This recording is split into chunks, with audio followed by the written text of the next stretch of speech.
Torah life ministries come out of the world.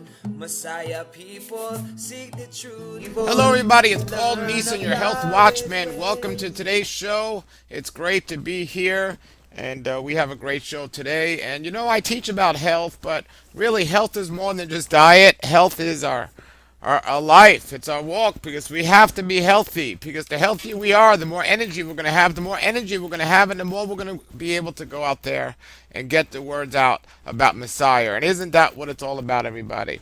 Well, today I want to answer a question that comes up quite often. People give me, and I always talk about being observant to Torah or the guidelines and instructions or the teachings according to our Creator.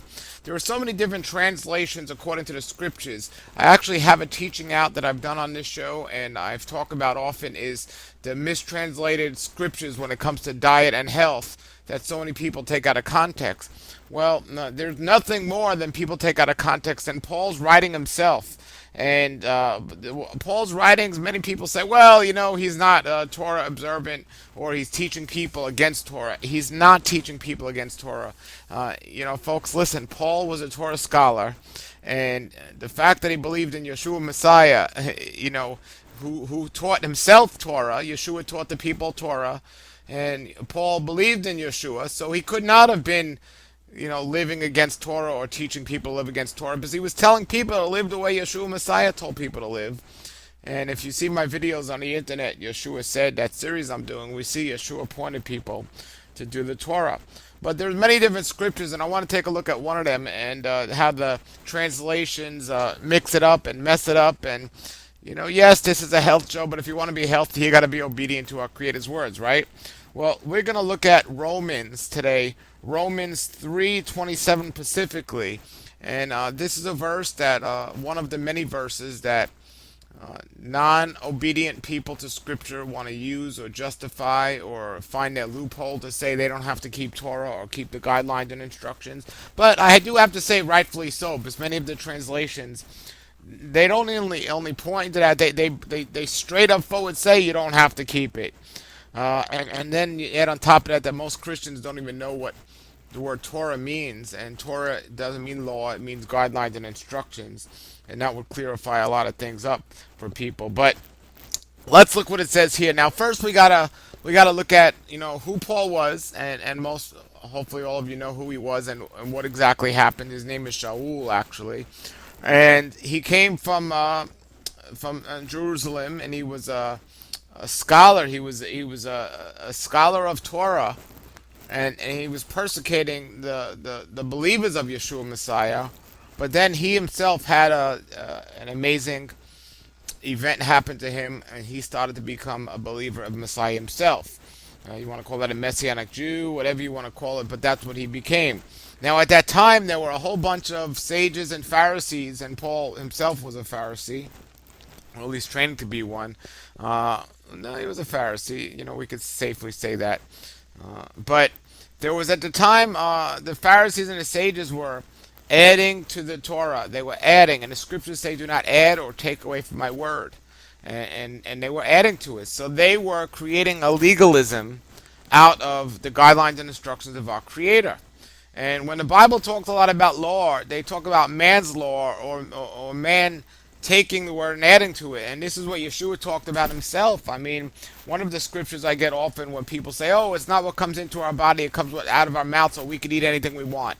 Folks, that had nothing to do with food. That had to do with the exact topic I'm talking about here, is adding to the law, because the whole topic was about the Pharisees and the sages had all these laws about rituals, about washing your hands and doing all these other things that weren't mentioned in the scriptures and weren't having to be done. This is why Yeshua was saying it's not what comes into your body, it what comes out of your heart. And what should be coming out of our heart if we're a believer is the righteousness that our Creator wants. As a matter of fact, when Yeshua met John the Baptist, and John the Baptist, Yachanan, was baptizing people, John said, I shouldn't be baptizing you, you should be baptizing me. And Yeshua said, we must do everything righteousness calls for. And he said we. So as believers, we have to do everything righteousness calls for. And what righteousness calls for is keeping the guidelines and instructions that our Creator told us to keep, and that is the Torah. Well, let's see the problem we have here, or the issue we have here with Romans 3:27. First, we see. I'll read several different translations. First, let's read the Complete Jewish Bible by David Stern, and it says in Romans 3:27. So, what room is left for boasting? None at all. What kind of Torah excludes it? One that has to do with legalism or legalistic observance of rules. No, rather a Torah that has to do with trusting.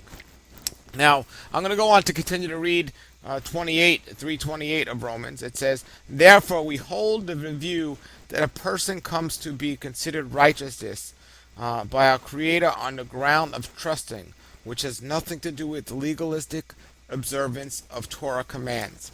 Now, before I get into the other translations, understand here, you can't understand 27 unless you read 28. Many people have a habit of just pulling out scriptures and using them for their excuses and loopholes, but you cannot understand verse 327 unless you understand 328. And we need to get the dyslexic here and read this backwards. The first thing it says here is, therefore, we hold a view that a person comes to be considered righteousness by a wonderful Creator on the ground of trusting. Trusting in what? Trusting in Him. Being faithful. And well, if we trust in Him, we're going to pay attention to Him. And we're going to do what He says. Regardless if it goes against every human thinking or every way we would think. We're going to trust Him more than we trust ourselves. In the scriptures, Job says, I esteem the words of His mouth more than my necessary food. His words are more important than my life here on earth. That's what Job was saying. And when it says here, trusting in Him, that's exactly what we're getting at. Trusting in Him. It's having faith. And we look at Yeshua telling us that we need to keep Torah, follow the guidelines and instructions, always, throughout all your generations, and we got to trust that. It says in the Proverbs, it says, stay on my path, and do not wander, and I will heal every disease it talks about. It's amazing trusting Him. So 28. So therefore we hold to the view. So we hold to the view. So you have Paul talking to the believers in Rome at this time. We hold to the view. So the believers. So let's translate. Therefore the believers hold the view that a person comes to be considered righteous. And what does righteous mean? Righteous means keeping the guidelines and instructions of the Torah. So righteous by a wonderful Creator, and we'll add the word view, by His view, on the ground of trusting, so on faith. So faith is what makes us righteous. You can say you have faith and you can think you're faithful, but if your actions aren't carrying it out, you have a lack of faith. When you have faith, you might even have fear, but when you have faith, you do it. You don't hold back because you have faith it's going to be okay. It's going to be fine. But here is the next thing that people need to understand. It says, which has nothing to do with legalistic observance of Torah commands. Legalistic observance of Torah commands. This was the Pharisees and the sages and the way they were approaching the instructions of Scripture, not the way that Yeshua tells us to approach us. He tells us to approach them with faith. And it says over and over again in the Scriptures, in the original covenant, do not add or take away, but keep. Underline that word keep. Do not add or take away, but keep. And then it says all the guidelines and the instructions. So do not add, do not take away, but keep the guidelines and instructions. That is not a legalistic way of observing it. The legalistic observance of the Torah commands is what the Pharisees and sages were doing, which Yeshua had an issue with, and Paul had an issue with, and our wonderful Creator has an issue with, and you need to have an issue with. But by keeping the guidelines and instructions according to the way that our Creator told us to do it, and Yeshua showed us to do it, that's not legalism. That's righteousness. Now we go back to 27. It says, so what room is there left for boasting? You see, we're made righteous. He makes us righteous, but righteousness is an action. It's something we actually have to do. So what room is there left for boasting? None at all. What kind of Torah excludes it? One that has nothing to do with legalistic observance of rules.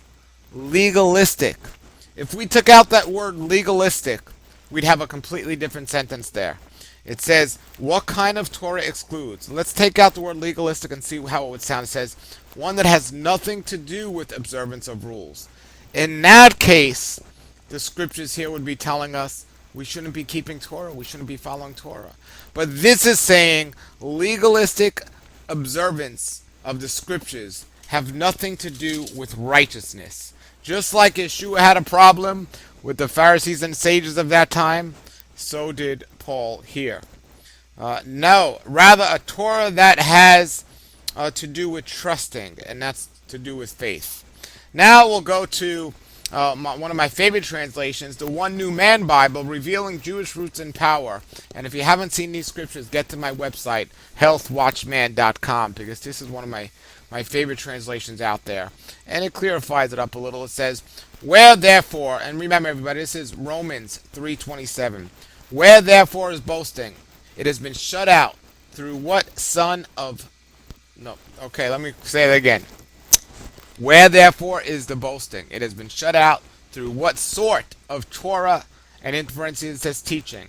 Works, question mark? No, but through the Torah teachings by faith. And then in 28 it says, for we consider a man to be made righteous by faith without works of Torah. And then it goes on saying 29, or is he God only of the Jewish people and not of the heathens? Indeed, also of the heathens. Since God is one, he will make righteous the one circumcised by his faith, and the one uncircumcised through his faith. Therefore, do we cancel Torah teaching through faith? God forbid, but we cause Torah to stand. The righteousness that we have been giving, it makes us, Torah observant. That's what he's saying here. We have a note here on this one too. It even says, let's see here. It says, this is not a contradiction to Romans 2:13. This is one of the study notes of this. It says, we are made righteous by grace and by faith, but righteousness is an action. Righteousness is doing right, being just. Now, that is why I love this translation. It's the notes that are here are looking at through Jewish eyes from a Jewish standpoint. So we read the scripture there, we saw what it said, the translation here, but the note, yes, we are made righteous through grace, and his grace is for the righteousness. And we'll talk about grace another time, how if we have grace, we don't need the law. Well, grace doesn't take away sin like some people claim. It takes away our sinless nature, or at least it's supposed to take away sinless nature. So if you think you have grace and you're walking around practicing a life of sin, I'm not talking about perfection where you're perfect and you never mess up. I'm talking about people that purposely go out there on a daily basis practicing a life of sin. Okay, we'll call them Christians. I can't believe he just said that. Well, you know what? Christians are walking around on a daily basis, practicing a life, transgression against the guidelines and instructions of Scripture, saying as an excuse, we no longer need to keep Torah. We don't need to keep the guidelines and instructions. Those people are not under the grace of Messiah if they're going around walking in unrighteousness on a regular basis. They're worse than the non-believers, because these people claim to know Messiah, but live a life opposite than the one he tells us to live. No. If you have his grace that comes upon you, your heart is going to be in it, and you are going to live a life that goes according to his guidelines and instructions. We'll get into the whole grace thing another day. That's a whole other topic for another show, but this is oxymoron that's being taught out there and seen out there. Speaking of oxymorons, let's go to a more common translation of the scriptures. We're going to look at here. This is the New Living Testament translation. And now we can see why so many people are so confused. It says here in 3:27 of Romans. Let me get there. 3:27 of Romans. It says, can we boast then that we have done anything to be accepted by God? It says, no, because our acquittal is not based on obeying the law. It doesn't say anything about legalism or legalistic law. It says it is not based on obeying the law. It is based on faith. True. Our not our righteousness, but I could say our Faith is for the believer and the non-believer, but then we have to be righteous to actually, get His grace. It says, "So we are made right with God through faith, and not by obeying the law." Okay, He makes us right. He makes us right. It's not the legalism that makes us right. And here they made a mistake, I think, in a translation by leaving out the word legalistic law. I think it's, because if you read this here, we are made right by God through faith and not by obeying the instructions of our Creator that He wanted us to live by. That's an oxymoron. But they translated it the wrong way, so it says not by obeying the law, and that's why people think they don't have to obey the law. But it says here in 329, it goes on to say, after all, God is God of the Jews only. Isn't He also the God of the Gentiles? Of course He is. And that's the scriptures and me agreeing, of course He is. There is only one God, true, and He makes people right with Himself. It says only by faith, whether they are Jews or Gentile. Okay, so He makes you right with Him by faith, okay, by those people that have faith. Well, if you have faith, aren't you going to follow up in action what He wants you to do? It goes on to say here in 31 of Romans 4:3, well then, if we emphasize faith, does this mean that we cannot forget about the law? Of course not. In fact, only when we have faith do we truly fulfill the law. Now here's the problem with this translation. You need to change the word law to guidelines and instructions of our Creator, or His will. Let's change it to His will and read it again. We're looking at Romans 3:31. Well then, if we emphasize faith, does this mean that we can forget about His will for us? Or does this mean we can forget about what He wants us to do? Of course not. In fact, only when we have faith are we truly able to do what He wants us to do. Are we truly able to fulfill His instructions? Folks, that is what this whole thing is about. That's what it comes down to. Anyone that has a question about, law and grace and are Christians under the law and what is the law and everything else can be summed up here, right, in Romans 3:31.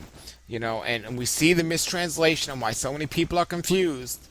And then we could look at the correct translations and see. So, again, it says here in the New Living Testament, it says in 3:31 of Romans, well then, if we emphasize faith, does that mean that we can forget about the law? Of course not. In fact, when we have faith, we truly fulfill the law. And people have no understand what fulfilling the law means because, they say, oh, Yeshua fulfilled the law, so we don't got to do anything to get all this. Well, let's change it to guidelines and instructions. Well then, if we emphasize on faith, does this mean that we can forget about the guidelines and instructions of our Creator? Of course not. In fact, only when we have faith do we truly, or are we truly able to fulfill His guidelines and instructions. And that is what the scriptures have so much to do with. It's fulfilling the guidelines and instructions of our Creator. And we cannot do that unless we have faith, because many of the things He asks us to do goes against our fleshly desires and our fleshly thinking. But when we have faith in Him, it changes. It goes on. Let's look at the Complete Jewish Bible by David Stern in 31 of Romans 3. It says, does it follow that we abolish Torah by distrusting? Heaven forbid. On the contrary, we confirm Torah. So that's a much clearer translation of that. And then we'll look at the One New Man Bible, a translation of 31 of Romans. It says, therefore, do we cancel Torah teachings through faith? God forbid. We cause Torah teaching to stand. You see, everybody, this is the issue we have, and that is a great way to clarify it up. And I plan on going through all the words of the Apostle Paul, and Shaul is his name, and talking about that in the future. Right now, I'm doing a series called Yeshua Said on my website, which is healthwatchman.com. And on Health Watchman, I'm teaching people about the way we should be eating and the way we should be living and the way we should be doing everything we do. And I'm not making things up. It's found right there in the guidelines and instructions of our Creator. and this is for all people. But so many people today are confused about being a believer. Do they need to follow the guidelines and instructions of our Creator? Yeshua had a problem with the Pharisees and the sages because they were teaching people a false gospel. Well, the church is no different today. Back then, they were telling people they had to do more. Well, now they're telling people they have to do less. You know, the church is saying all you got to do is say a prayer and you're saved and everything's going to be great.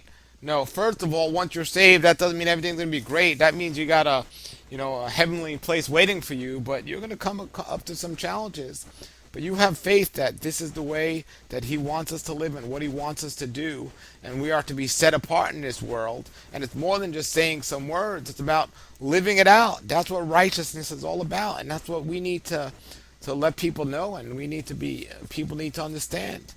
So everybody, get to my website, look at my videos. I have health videos on my website, but I also have videos about the scriptures, about the Bible, and not only Bible health, but also about righteousness and Torah. As a matter of fact, each week I do a Torah teaching, which takes part of the original, the 5 books of the scriptures and the original covenant, and that's the foundation of all scriptures, and that's what Torah is known also as the first 5 books of scriptures, because that's where all the guidelines and instructions of our Creator are given. Now, most Christians haven't even read the first 5 books of the scriptures. I mean, I can't even ask a Christian if they read the Torah, because they say, well, I'm not Jewish, I've never even seen one. Well, it's in the first 5 books of your scriptures, so if you call yourself a believer and you haven't read the first 5 books of the scriptures, it doesn't take that long to get through it. We go through it here each year. We take our time, but I met a lady who said she's been a believer 30 years and never read the whole Bible. I said, what kind of believer is that? Well, that's the kind of believer you get today. The people that don't even open their Bibles, more than one day a week. They know the characters on TV better than they know the characters better in the Bible. They know the words of the secular songs better than they know the words of Scripture. And then they say they can't remember it all. Well, if you don't read it, how are you going to be able to forget about remembering it? How are you going to know it? How you never heard it? But then once you hear it, what are you going to do? Well, James 4:17 says, to know good and not do it, to him it is sin. To know good and not do it, to him it is sin. So there's a lot of things you might not have known or might have heard, and that's one thing. But then once you hear it, then what do you do? That's the question, and that shows our righteousness. And it says the heart, reveals, or the actions reveal the heart. And that's so true. That's what it says in the scriptures. And Proverbs mean wisdom, and that's where we get that from. Well, I have groups on Facebook. If you go to Facebook, you can type Torah Life Ministries, and you can see my group on Facebook, Torah Life Ministries, or you could type Messianic Fellowship, and there's another group that I started there on Facebook.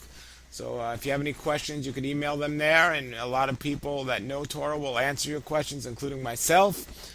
Check out my videos, healthwatchman.com, and I'm just so honored to be a host on this radio program, and I thank you for tuning in and listening, and I pray everyone has a wonderful Shabbat.